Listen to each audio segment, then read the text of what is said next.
സ്വത്ത അമ്മയ്ക്കൊരു കഥ പറഞ്ഞു. കഥയല്ല, നീ അംഗനവാടി പോയിട്ട് എന്താ സംഭവിച്ചത്?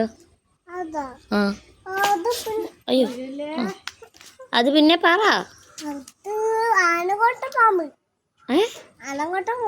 ആനക്കൊണ്ട പാമ്പോ? എന്താണ് നീ പറഞ്ഞ? ആനക്കോട്ട. ഓക്കെ. ആനക്കോട്ട ഉണ്ടല്ലോ, ആനക്കോട്ട കുടുംബാണ്. എന്നിട്ട് കുടുംബാകുമ്പോഴേക്കും ആനക്കോട്ട പാമ്പ് കടിച്ച വന്നിട്ടാ.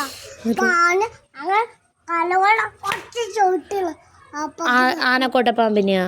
എന്നിട്ട് അപ്പൊ ആന മേലെ കവള കൊല്ലി. അപ്പൊ അതിന് മേലെ ചോളൊന്ന് കുടിക്കൂടി അയാളെ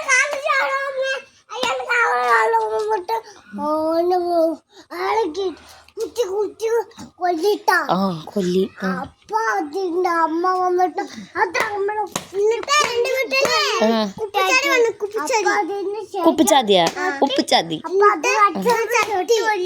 അപ്പൊ അതിന്റെ അങ്ങനെ കൊല്ലി ചവിട്ടിയിട്ട് അവിടെ കളഞ്ഞ. ഇതൊക്കെ അംഗനവാടി പോയപ്പോ സംഭവിച്ചാണ് സത്യായിട്ടും. ഏത് അംഗനവാടിയില്? ടീച്ചറിന്റെ ഏത് ടീച്ചറിന്റെ? ടീച്ചറിന്റെ പേരെന്താണ്? ടീച്ചർ. ഓക്കെ.